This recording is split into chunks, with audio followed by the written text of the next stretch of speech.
እጅ ላይ ተንጠልጥሎ የነበረው እጅህ ነው ወላ እጅህን ቆርጠው ወስደውታል? ቆዳ ነገር ነበር የተንጠለጠለው። እሱ ማወቅ ፈልጋለሁ። የሱ ብነግርህ ከባድ ነው። እንደዚህ ተንጠልጥሎ ነበርና ክሊኒክ ገባሁኝ በእግሬ እየሄድኩ ማለት ነው። ከዛ ስገባ ልክ ባለ ክሊኒኩ ፈራና ጥሎኝ ሲሄድ መቀስ አሳየኝ ስለው እዛ ነው እያለኝ ግን እኔን ዞሮ አላየኝ። ብቻ መሳቢያ እንደሆነ አወቅ መቀሱን አምጥቼ ቆረጥኩት ራሴ።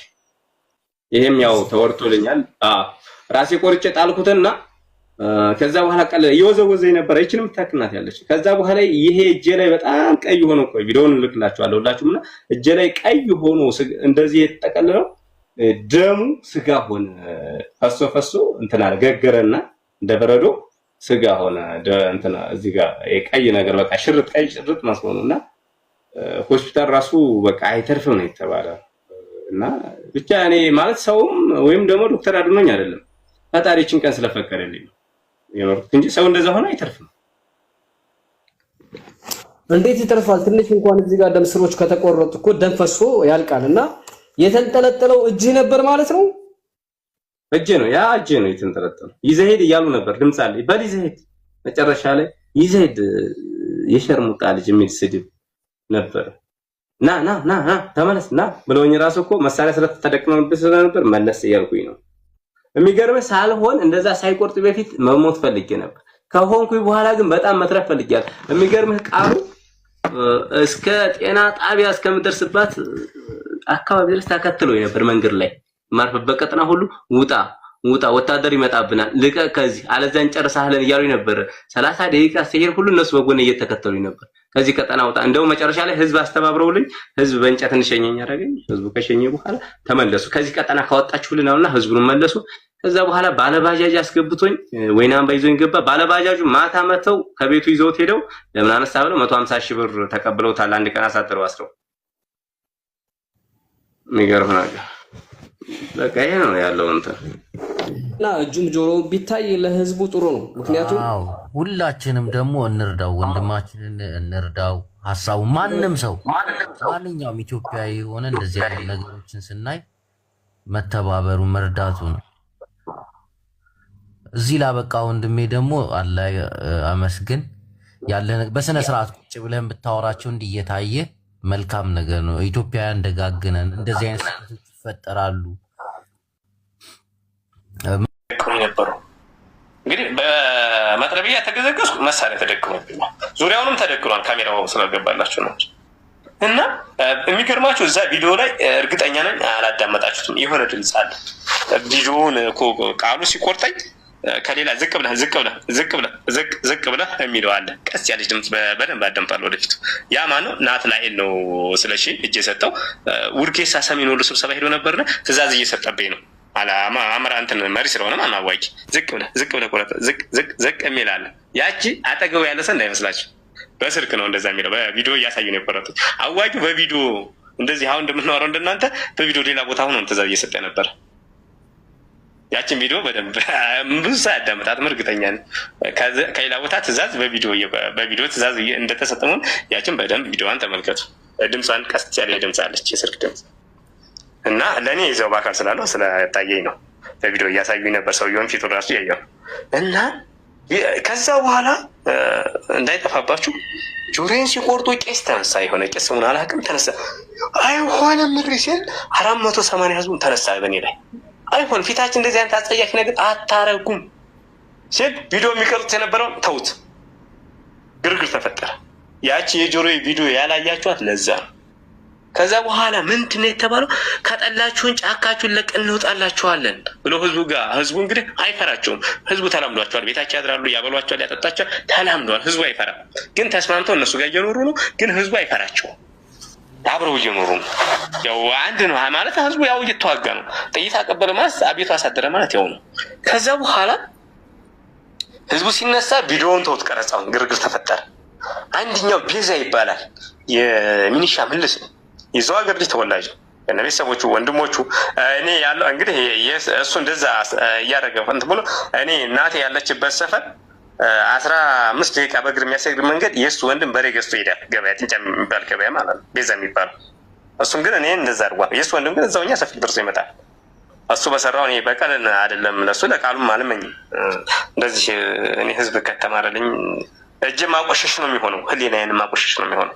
ቃሉን አሁን በአንተ እጅ ረሸን ቢሉኝ አላደርገውም። ለምን እጅ ይቆሽሻል? እኔ እጅ ማቆሸሽ ነው። ጀግና ሰው መግደል ሳይሆን ሰው ማዳን ነው በእኔ ህሊና፣ በእኔ አስተሳሰብ እና ያን ግርግር ቤዛ የሚባለው ይሄ ያልኩ ሰውዬ አሁን እንደዚህ ወንድሙ ይመጣል ያልኩ ሰውዬ አይ በቃ አስታራቂ ሀሳብ ቆይ ተዋለና ህዝቡን አረጋግ በቃ እሺ አሁን ወደ ብር ስብሰባ ብር ደግሞ የዛን ቀን 500 ብር ከአንድ ገበሬ እየተሰበሰበ ነው። 480 ሰው መሆኑን ያወቅኩት ለምንድን ነው? 480 መዝገብ እየተጠራ ነበር። ስብ እኔን ጆሮ እየቆረጡ አንበርከው በጎን ብር የሚሰበስብ አለ። ስብሰባ ህዝቡን የሚያስተምር ሰው ነበር። ያን ቪዲዮ አልተለቀቀም እስካሁን። ልጆች ራሱ እዛ ይሄን ቪዲዮ የላኩልኝ ልጅ ያን ቪዲዮ በእናታችሁ እየለምኘ ነበር፣ ግን ወዲያው ስለጠፋ ያ ቪዲዮ የለም ነው ያሉኝ። ይሄ ቪዲዮ እኮ የመጣው የቃሉ አዋቂ የቃሉ ጓደኞች እኮ ናቸው ይላሉ። የራሱ ጓደኞች እጅ ይሰጥባቸው ማለት ነው። ከዛ በኋላ እሺ ጫካችሁን ለቃንላችሁ እንወጣለን ቀጠናችሁ ማለት ነው ለህዝቡ ሲሏቸው ለቃችሁ ተዋለ።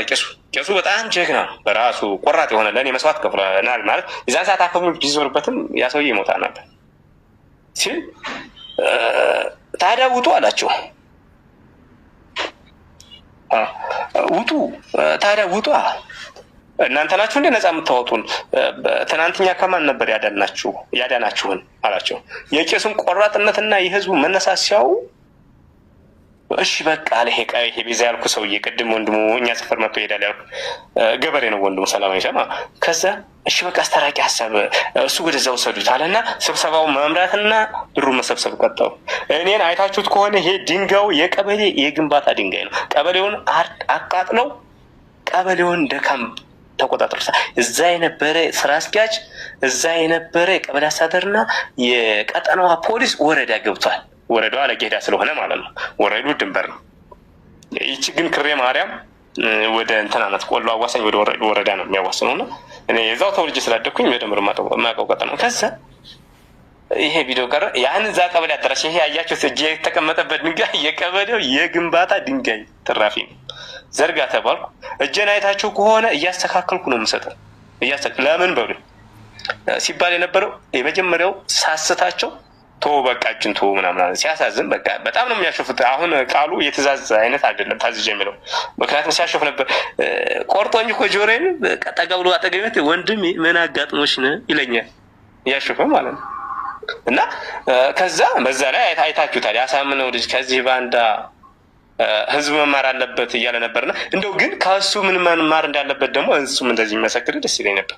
ከዛ ዛ ቀበሌ እጅን ሳስታቸው ነፍስ እያስለሆነች ስሸሽ እችም እንም ጠንካራው ሸሽ በቃ እጁን አለ እጅን ብልቱን እንቆርጣለን በቃ ሲል ለዛ ነው እጅን እንደዚህ ያስተካክሉ ይሰጥቶ ነበር። ወንድ ልጅ ብልቱን ተቆርጦ ዛሬ አላወራችሁም ነበር፣ አብድ ነበር።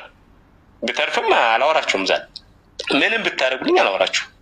ብልቱን ተቆርጦ ምን አይነት ህይወት ይኖራል ወንድ ልጅ? ሞራሉስ ብልቱን እንቆርጣለን ቢካለ ሲል እጅን በቃ አይታችሁት ከሆነ ያስተካክሉኩም።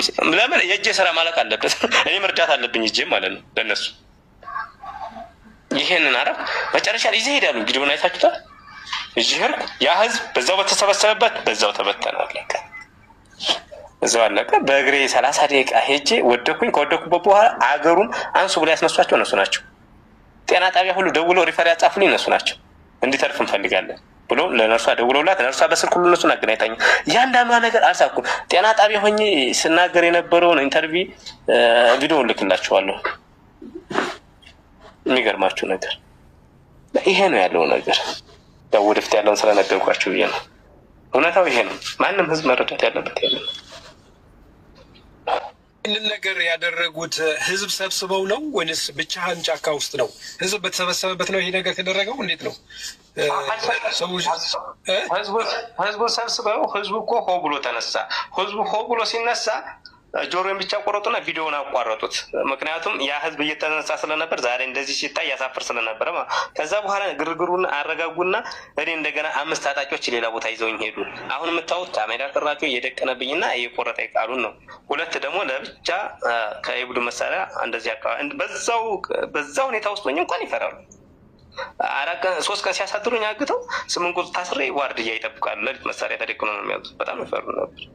የዛን ሰዓት ራሱ ያው የነፍስያ የሚሆን ነገር መሳሪያ ነጥቆ እጁ ከገባ የሆነ ነገር ያደርግ በትንትናችን አውጥቶ ይሄዳል። እስከዚህ ድረስ ነበር የፈሩኝ። በቃ እኔ ያን እንትን ዛሬ ኮርቼበታለሁ። ያን ጽናት ማለት ነው።